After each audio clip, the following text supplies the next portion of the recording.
Boxplots are a very nice way to summarize and communicate a lot of data, especially when you want to compare categories and how they relate to each other and perhaps also to a certain norm line.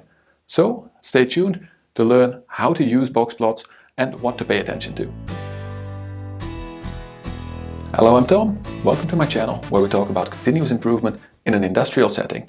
And in today's video, we'll be talking about boxplots, which is a graph, a way to represent data. And a boxplot is very useful if you want to convey a lot of data into a nice overview, and its key strength comes in when you put different categories next to each other to also make that comparison.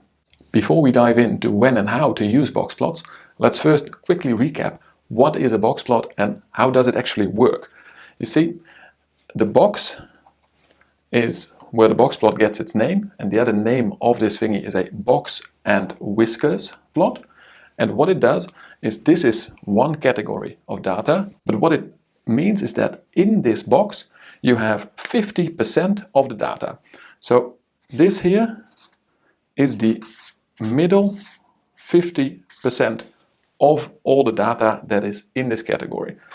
This here is the median, and this is the highest value and the lowest value.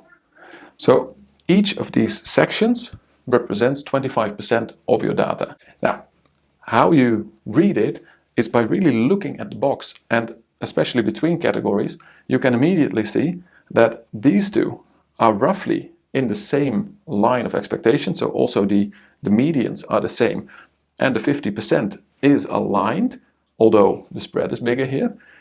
The third category is lower. So this whole data set, this whole category is all a bit lower. Now, this is very easy to see from a boxplot immediately. Then what you can choose to do, and there is a bit of a problem with the boxplots. The rules are not exactly the same for everyone, but the most standard way to use a boxplot is to also indicate outliers. And for that, what we do, and again, this is the standard rule of doing it, is you take the box, you multiply it by 1.5.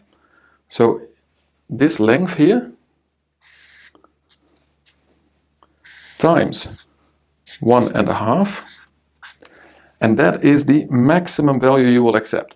And then you pick the lowest value that is still a little bit higher than 1.5 times the length of the center. And you basically do the same to this side, but here we didn't even have values. So that's what you will see Excel also doing, because yes, nowadays Excel can make this automatically, which is really nice. Before we had to do it manually with the quartiles. And you will see these dots in some of the data sets, and that means that we have a whisker, a minimum or a maximum value that is more than 1.5 times lower than the box itself. So again, you see, this is a way of getting rid of the stupid outliers, the really low value that doesn't really tell us a lot about the data set. But you do keep them in, usually, to show that they were there. And this, therefore, gives you a very nice idea of the total spread in this category. So very nice when comparing, for instance, process data on different products that are produced on the same line. You would expect that they have the same process parameters, but also the same type of spread. And then when you make these type of box plots for instance, the time it took to make it, and you see that a product has a lot bigger spread than another product, this will really help you to focus on which of the products might require your attention. Or when you see that one of your products has a lower weight coming out of exactly the same filling machine, interesting. Now, of course, you can get the same information purely from data, purely from a table, but presenting it like this makes it so much easier to communicate. And that is also really the purpose of a box plot, of a box and whiskers diagram. You do not use this for really specific communication, not for really specific analysis. You use it for a bit broader communication. people immediately see that there are differences, and then you talk them through it. Now, there are box plots that use an indent, so they would draw it like this. I don't really like that form, but what it does is there is a specific rule of how big to make this nudge, and it has to do with the standard deviation, the spread within your data, and basically it will mean that if these overlap, then there is no significant difference. And if they do not overlap, you know that there is a significant difference. Then you can use it more for analysis. But as I said, I would go for the main black box that I drew here and use it for your visual communication. So lots of data into a box plot and categorize it. Now, how does this compare to a histogram or to a distribution? That is, let's take this one here, and normally we would draw it vertically, but because these ones are on their side as compared to a histogram, basically what this does is make your distribution like this. And you will have roughly 2/3 of a sigma, and you will have there roughly 2/3 of a sigma. So that's how you can compare them to our normal distribution if you want to. But you will immediately see, if we use this graph, which I will recommend if you have only one category, we have a lot more tools to work with this distribution graph. But if you want to compare categories on this, you will draw graphs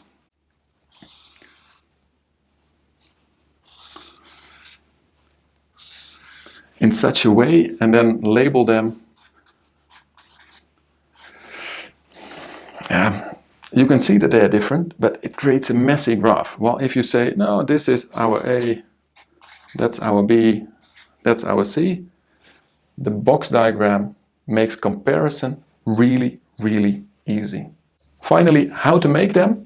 If you make them by hand, you have to find the lowest 1/4, midpoint, 3/4, and highest value and draw them. They're actually quite easy to draw.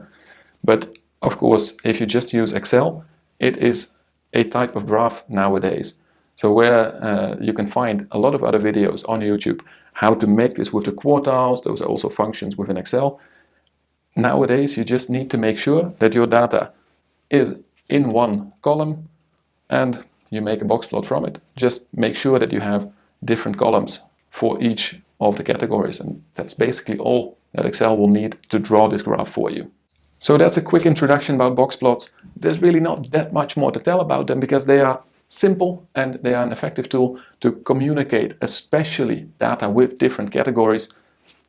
I hope I've infected you a little bit with my love for the box plot and that you started thinking about when can I use them and how can I add this to my communication toolbox. Because of course, this is just one of the type of graphs. We need to pick that graph that suits our communication needs. Now, let me know in the comments, do you use already a box plot? Do you see now perhaps new places where you would like to use it? Just write it down. Don't forget also to like this video if you like the explanation and subscribe if you haven't done so already. For now, I wish you the best of luck communicating lots of data to your colleagues and stakeholders. And as always, enjoy the journey.